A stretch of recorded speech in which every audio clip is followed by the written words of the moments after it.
Greg Tepper, Mallory Hartley with you. Pleased to be joined at the desk by Greg Powers, our Director of Recruiting here at Dave Campbell's Texas Football. Hi, Greg Powers. What's up? Try again. Howdy. His mic was on. I don't know. Maybe it's him. It's just. We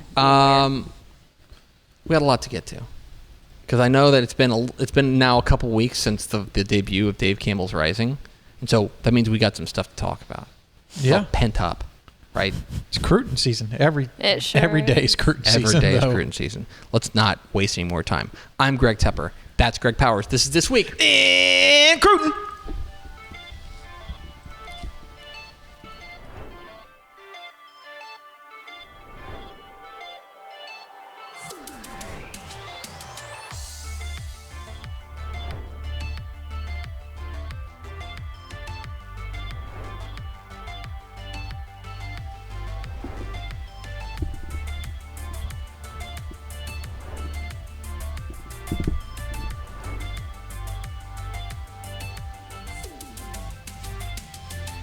It's This Week in Recruiting with Greg Powers, our Director of Recruiting here at Dave Campbell's Texas Football. Follow him on Twitter at GPowersScouts. See his fine work at TexasFootball.com/recruiting. And, of course, this is brought to you by our good chicken friends at Chicken Express. Chicken Express. Can I tell you, as the most bougie thing I did last week was I had Chicken Express delivered to the office for lunch. Oh, that sounds amazing. Taste the freshness. Powers, your mic is being weird. No, I could absolutely taste the freshness. And, there's something about, because I always have them drop the box off at the door. And there's something about getting that alert and be like, hey, because delivery systems or delivery things, they'll send you a photo of it outside.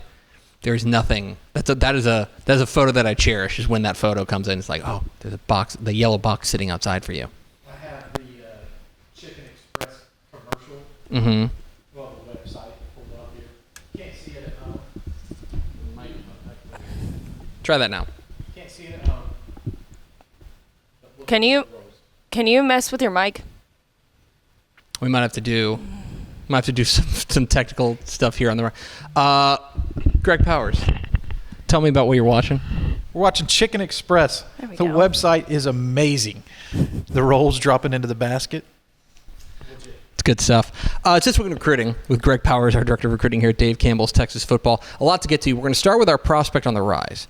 Our prospect on the rise, we're going to North Forney to talk about their soon-to-be senior quarterback, Legend Bay. A guy that actually we talked recently with Marcus Shavers, the head coach there at North Forney, about him and what makes him special.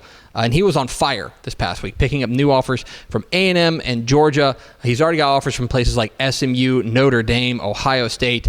Legend Bay is blowing up there at North Forney.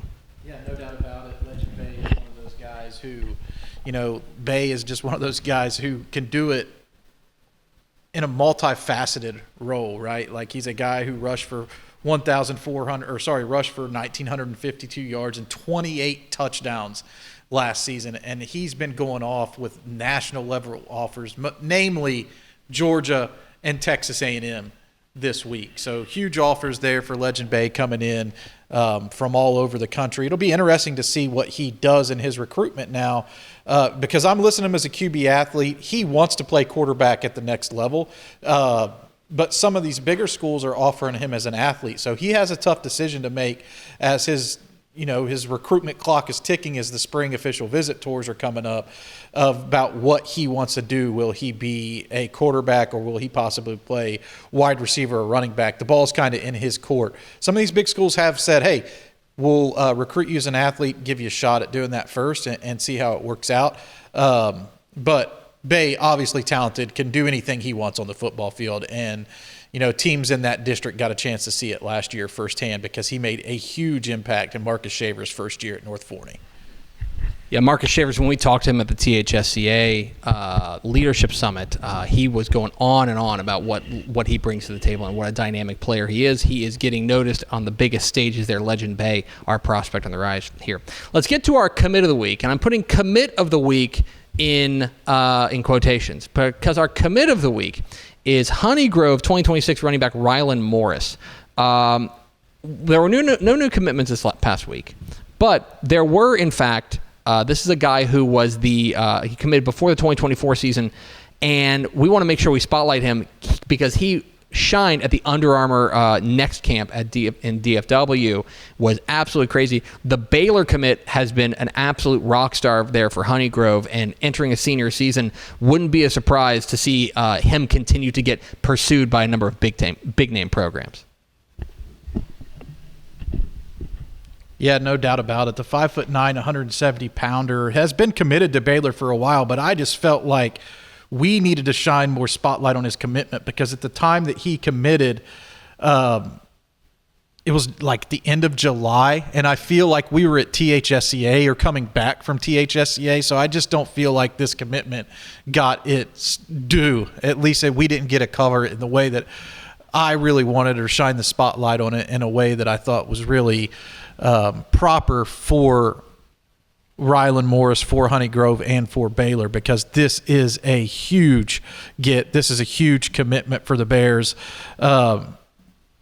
He was uncoverable at the UA Next Camp. He's a guy that he's just so good as a receiver that it's just not fair for linebackers to try to match up for him. And he's a great football player who's been called to go in on both sides of the ball there at Honeygrove and be the guy, right? Like, he's the best player on defense, he's the best player on offense, and his tape pops because he's dominant.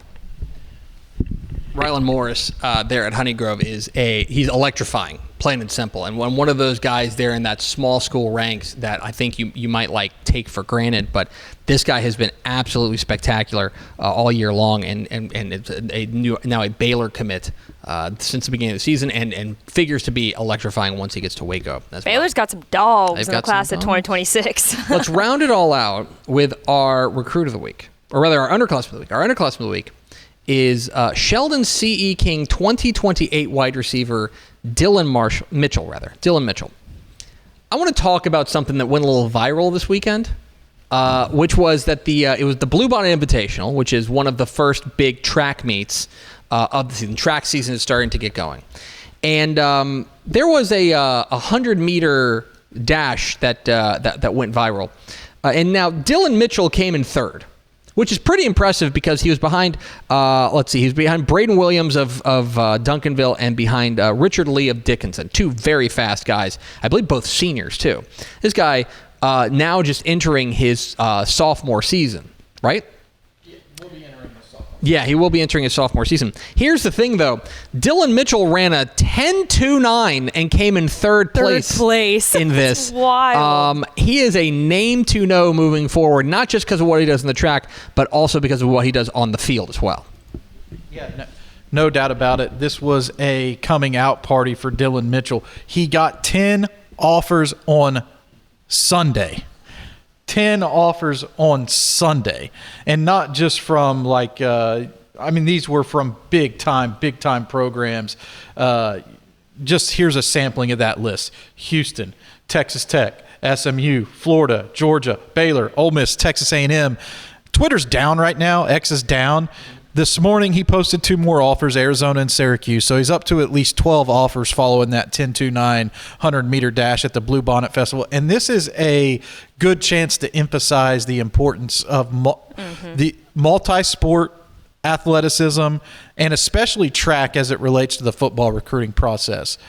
A great 100-meter time can make you a lot of money as a high school football player now.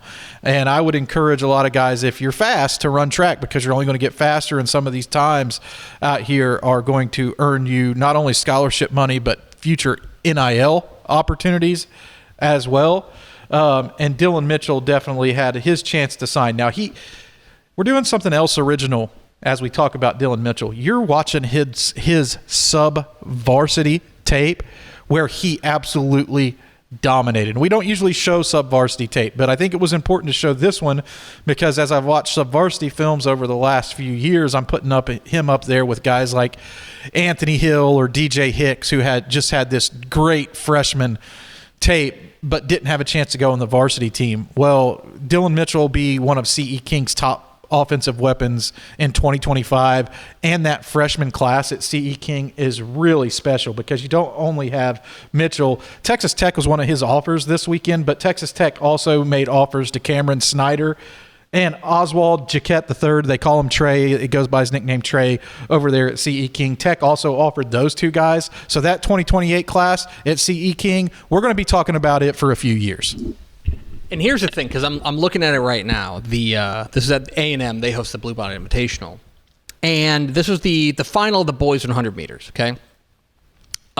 Myson Johnson Cook, right? The burner from DeSoto ran a 10.33, and that was good enough for 5th place in this heat. Freaking wild. Elijah Clark, the running back from Westlake, who was really, really strong for them last year, helped them to a fantastic season.